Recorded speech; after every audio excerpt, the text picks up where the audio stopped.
interference appears 79 times in the Democrats' impeachment report. Obstruction appears 50 times. Bribery mentioned in passing.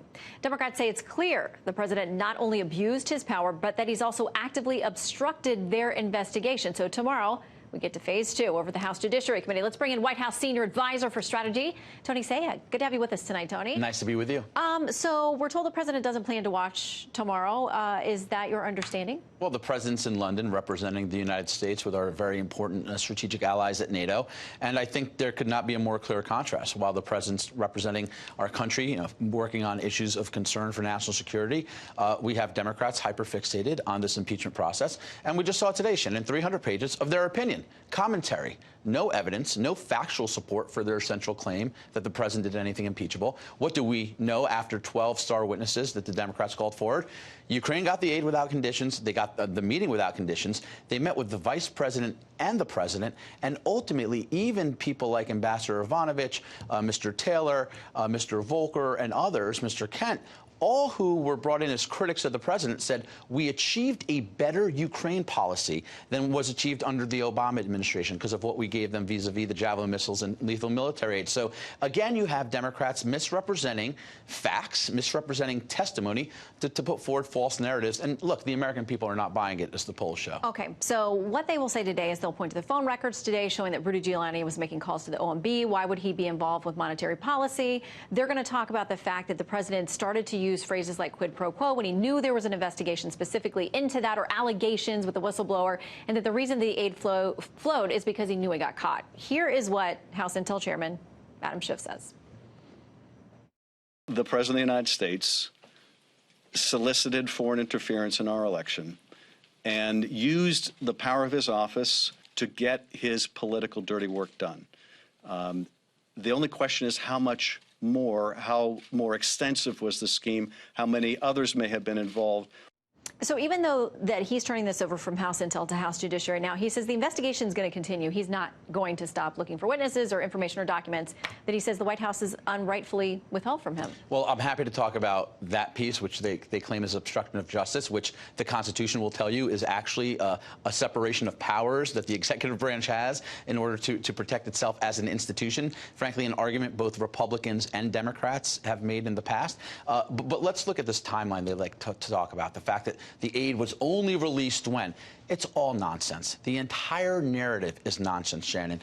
What they omitted from this report was the fact that Senator Johnson submitted to Congressman Jordan's request on explaining a phone conversation that he had with the president on August 31st, in which the president said to him, you're going to be happy about what we're going to do on the aid in Ukraine. What they've omitted from this report is the fact that Ambassador Sondland, who was their star witness, said he had presumed there was a quid pro quo, but that when he talked to the president said, there's no quid pro quo, and I want nothing from the Ukrainians in order to get this.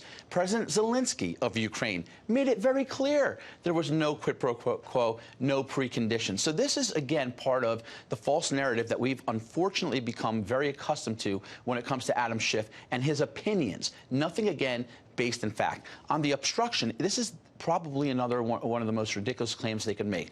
The executive privilege is something every institution of the presidency has been able to exercise. If Adam Schiff has a problem, he could have challenged that in court. He chose not to challenge that in court, to get witnesses, to get other documents to be produced. And by the way, he rigged this entire process, making it almost unreasonable for any participation from the executive branch. There's never been due process, never been constitutional rights for our side. We don't have our attorneys present. We don't have the ability to introduce rebuttal evidence.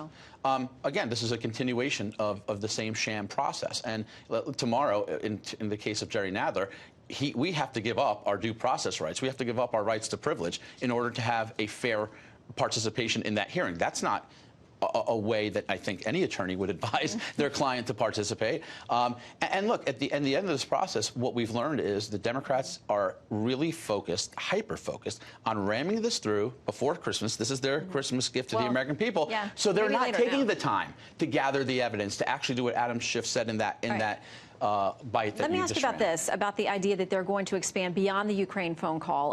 Congressman Al Green, who's voted and sponsored impeachment for the president many times, well before this Ukraine situation, says they may look into things from the Mueller report. There are suggestions that they've asked other committees if they have anything on the president to bring them forward, and it may all be baked in together. Well, Al Green also voted to impeach the president this summer because of a tweet he didn't like. So keep in mind, I think that impeachment vote got almost 80-something Democrats to vote for it, to show you how quick they've always been from the day President Trump has been inaugurated to try to impeach him. Again, this has been impeachment in pursuit of an actual reason to impeach.